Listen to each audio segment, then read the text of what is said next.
Tonight's lesson is titled A Murderous Sum. A Murderous Sum. We want to continue our series on the book of Esther as we explore the faith of Mordecai and Esther in the crucible of disaster in a series that we've entitled Death, Disaster, and Deliverance. There's several times in Scripture where it appears all is lost, that there is absolutely no hope as far as any man can see, and yet God delivers. One we may mention is, as we reviewed in our Bible geography class last Wednesday night, is when it appeared that Pharaoh had blocked all ways of retreat for Israel at the Dead Sea. It appeared that Israel was blocked on all four sides. At the rear was the Egyptian army. At their front was the Red Sea. And on the right and left flank were impassable mountains. And here were 2 million people on a beach. Apparently, nowhere to go. And Pharaoh said, look, Israel is confused and has gone into a trap. And so they decided they were going to attack them. Well, what happened was totally unexpected by everyone, especially the Egyptians, because it turned out that there was a hidden force behind the rear of the Egyptian army. That turns out to be the glory of the Lord. The pillar of fire at night, the pillar of smoke at day. And it kept the Egyptian army from retreating. And Israel at the front appeared to be blocked, but God opened the sea and they walked across on dry land. And he protected their flanks right and left with a wall of water. And as it turns out, the Egyptians followed them in, and it was the Egyptians that were surrounded on four sides. God was at their rear, God was at their front, God was at the right flank, and God was at the left flank. They were surrounded, they were enveloped on two sides, the flanks and the fronts and the rear, and they were destroyed. Didn't look like it would happen. But that wasn't the only time when Israel was saved. You recall that at the siege of Jerusalem in the years when Sennacherib of Assyria had destroyed all 40 of the fortified cities in Judah, had swept away Israel, the 10 tribes, and now only Jerusalem remains, and he's got it under siege, surrounded by a 185,000 man army. No way out, or so it might seem. Because at night, the angel of the Lord slew 185,000 Assyrians. And Israel was free. The siege was lifted, and Sennacherib flew back to Nineveh. This situation in Susa seems to be that same kind of situation. Israel is trapped with no escape. We will see that indeed there was a trap, and indeed there was no escape, but it wasn't Israel that was in the trap. It was wicked Haman instead. And he's plotting mass murder. He's plotting Holocaust. And he's set forth a plan that seems to have no flaws, that's going to be totally successful. I want us to review chapter 3, verse 7, beginning in the first month, which is the month of Nisan, in the 12th year of King Xerxes, they cast put, that is, they cast lots before Haman day after day, and they cast it month after month till the 12th month, which is the month of Adar. Then Haman said to King Xerxes, there is a certain people scattered abroad and dispersed among the peoples in all the provinces of your kingdom. Their laws are different from those of every other people, and they do not keep the king's laws, so that it is not to the king's profit to tolerate them. If it please the king, let it be decreed that they be destroyed, and I will pay 10,000 talents of silver into the hands of those who have charge of the king's business, that they may put it into the king's treasuries. I'm going to stop there briefly. That's the subject of tonight's lesson, a murderous sum. You know, there are many cold-hearted murderers that could think of.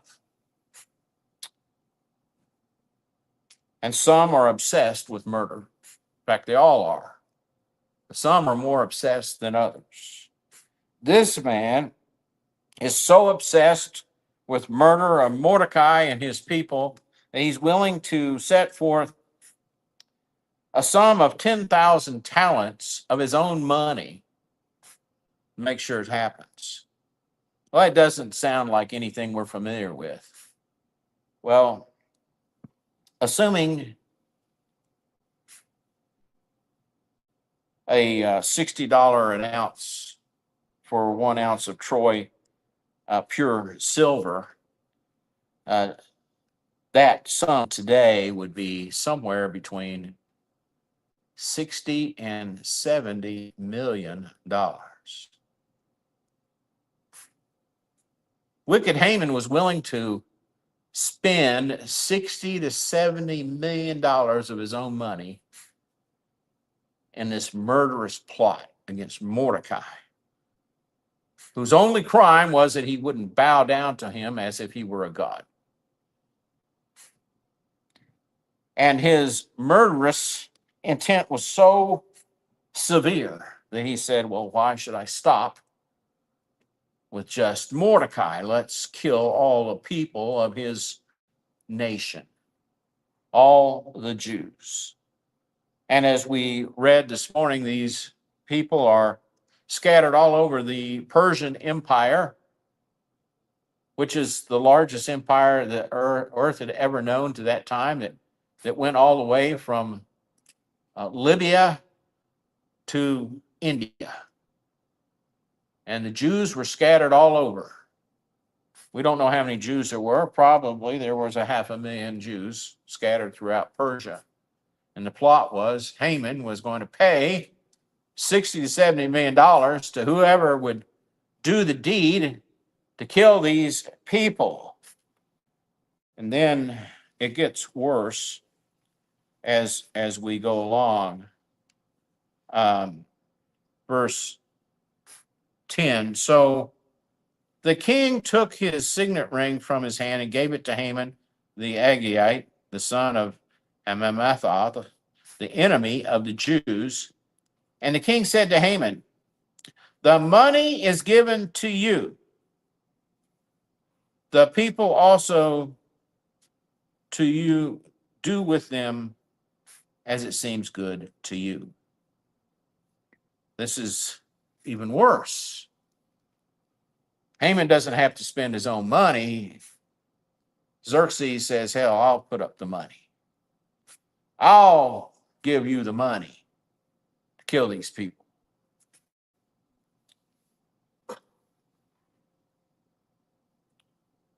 Verse 12. Then the king's scribes were summoned on the 13th day of the first month, and an edict according to all that Haman commanded was written to the king's satraps and to the governors over all the provinces and to the officials of all the people, to every province in its own script and every people in its own language.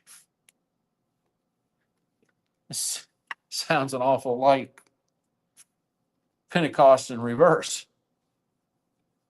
The word's going to get out to everybody of every people group and every language possible, that on a date certain, the nation is going to rise up as one man and kill all the Jews.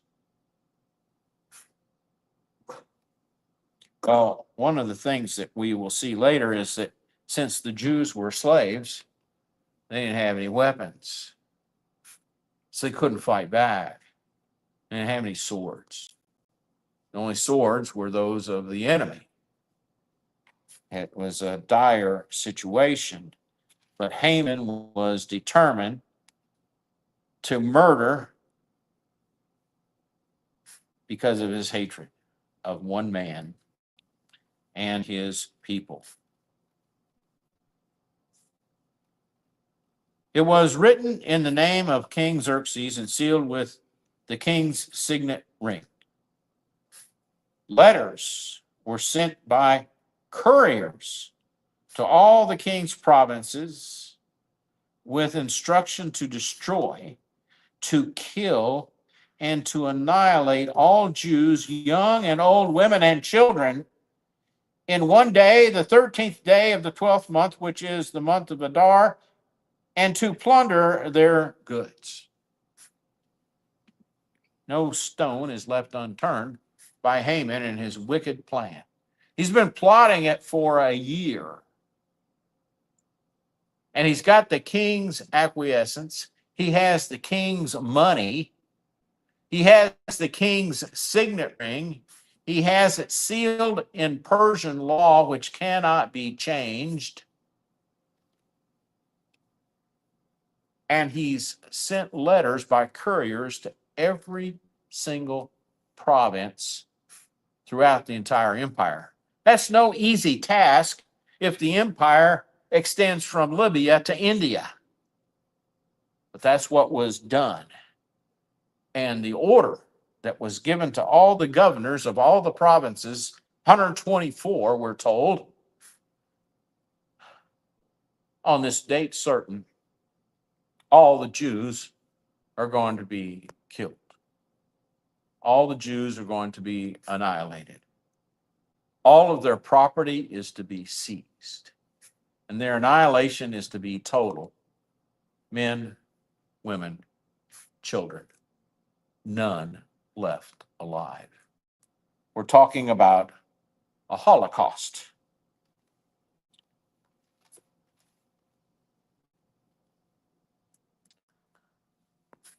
A copy of the document was to be issued as a decree in every province by proclamation to all the people to be ready for the day.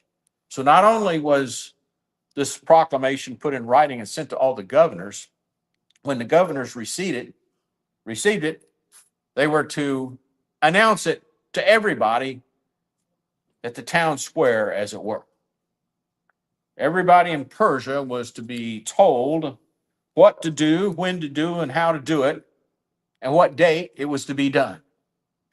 There's nobody left in the empire that did not know that this was going to happen. The couriers went out hurriedly by order of the king, and a decree was issued in Susa, the citadel. That's where Mordecai is, that's where Haman is, that's where Xerxes is, that's where Esther is. And the king and Haman sat down to drink, but the city of Susa was thrown into confusion. Very interesting passage.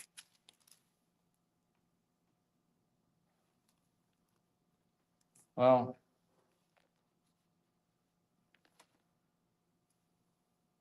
if we go back to when the Jews were taken to Babylon by Nebuchadnezzar, Babylon subsequently being taken over by the Medes and the Persians, by Darius the Great, the founder of the Persian Empire, the official policy of both the Babylonians and the Persians was what today we might call assimilation.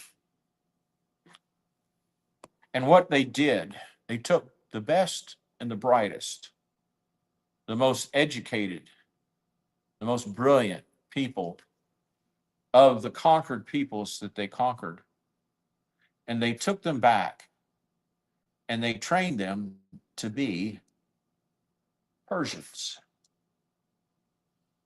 They taught them the language, they taught them the culture, they taught them the religion, they taught them everything about the Persian culture. Why? The reason was so that they could serve the empire, to serve the king. And we know from history that the Jews rose in prominence in Persia during those 70 years. They became the bankers and the accountants and the trade representatives. They were in charge in many ways of the entire economy. They were very valuable people. And now the king issues an edict that all the best and the brightest in the empire to be killed and slaughtered. Can you imagine all the Persians that are profiting from these Jews? Hey, this is really confusing. Why would we do this? They were confused because it didn't make any sense. And the reason it didn't make any sense is because Haman was driven by hate, and Xerxes was driven by his ego. You see, Xerxes was known in Persia, ironically, as the King of Kings. All the Persian kings were the King of Kings. Darius, Cyrus, Xerxes, Artaxerxes, all up and down the line. King of Kings. And as we saw earlier, Xerxes had been almost assassinated, except that Mordecai heard the plot and told the king and saved him. And it was written down in the annals of the king's records. Later we'll see how that comes back up.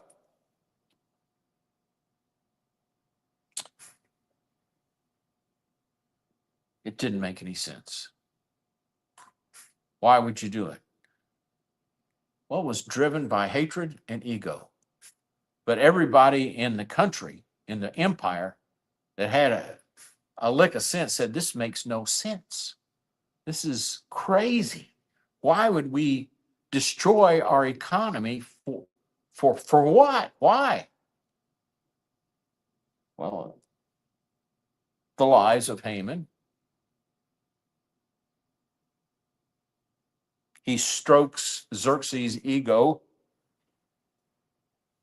Xerxes buys into it, lock, stock, and barrel. And the Bible says they do all the paperwork and they sit down and have a drink. But through Susa into confusion.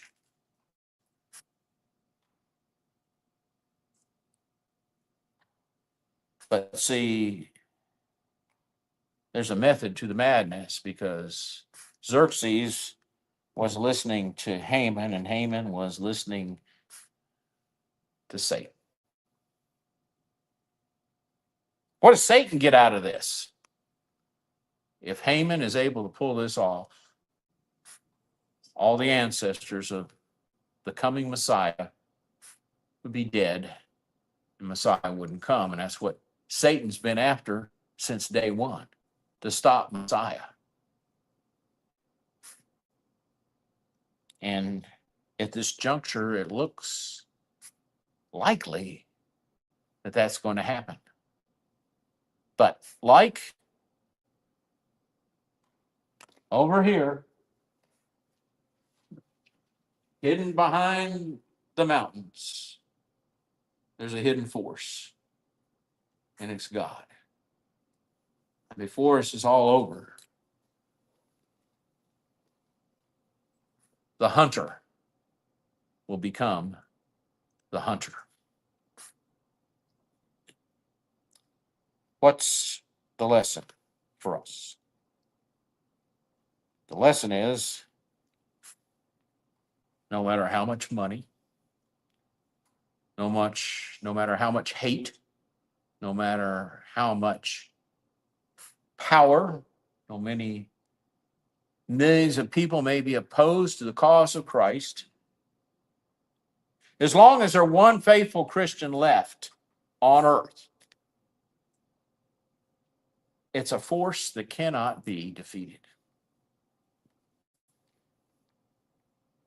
Someone has said, and I believe rightly so, that one person plus God is a majority.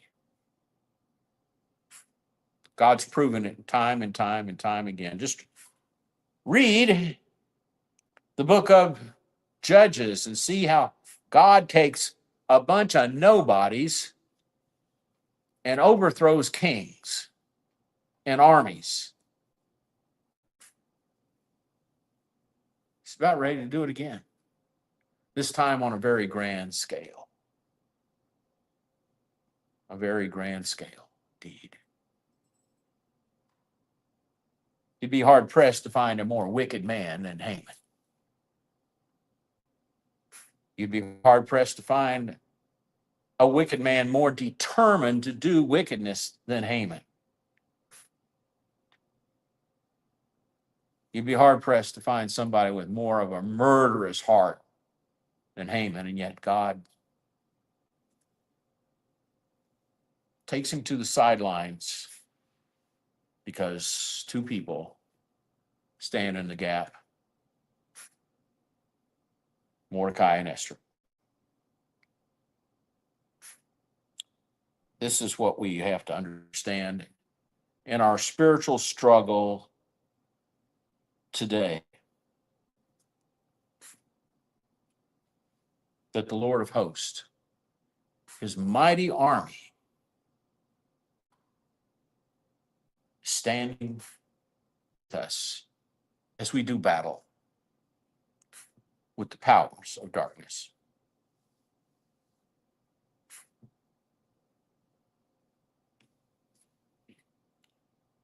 Think about it this week when you're facing what may be insurmountable difficulties. They may be insurmountable for you, but they certainly are not for God. Because every one of us around the table, by faith, we can either be a Mordecai or an Esther. And we can take on any Haman that we seem to run across. Because God is a mighty fortress. Tonight, if you have anything to share with God, won't you respond as we sing to encourage? Number 344.